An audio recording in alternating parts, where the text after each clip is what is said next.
Mes chers amis, depuis que l'épidémie de coronavirus a frappé nos pays, nos communautés et nos familles, nous avons vu nos océans changer. Ces changements sont riches de signification et porteurs d'espoir.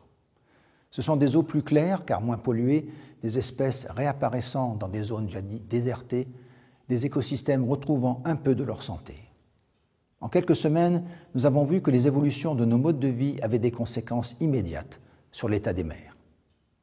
Pourtant, ces progrès risquent d'être vite oubliés si nous nous contentons, après la crise, de revenir au même fonctionnement d'avant la crise.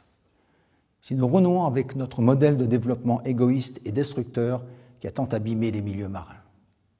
C'est pourquoi il nous faut tirer profit de cette situation et nous mobiliser pour les océans en ce jour qui leur est dédié tout au long de l'année. Nous savons ce dont nos océans ont besoin.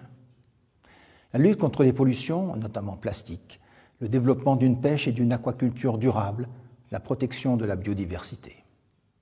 L'extension des aires marines protégées qui devrait couvrir 30% de la surface des océans. La préservation du climat, l'instauration d'un vrai statut de la haute mer, la promotion d'un tourisme réellement durable. Tous ces objectifs sont à notre portée. Nous avons vu au cours des dernières semaines que nous acceptions de changer face à un danger à court terme. Plus que jamais, il nous faut donc convaincre, en particulier la jeunesse, qui a dans ses mains, avec son avenir, celui de notre planète, de l'importance des océans.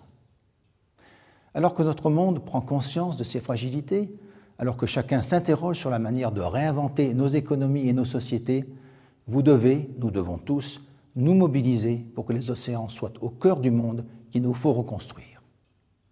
C'est le sens de mon engagement avec ma fondation et avec mon gouvernement, et c'est ce que devrait nous inspirer cette journée mondiale des océans.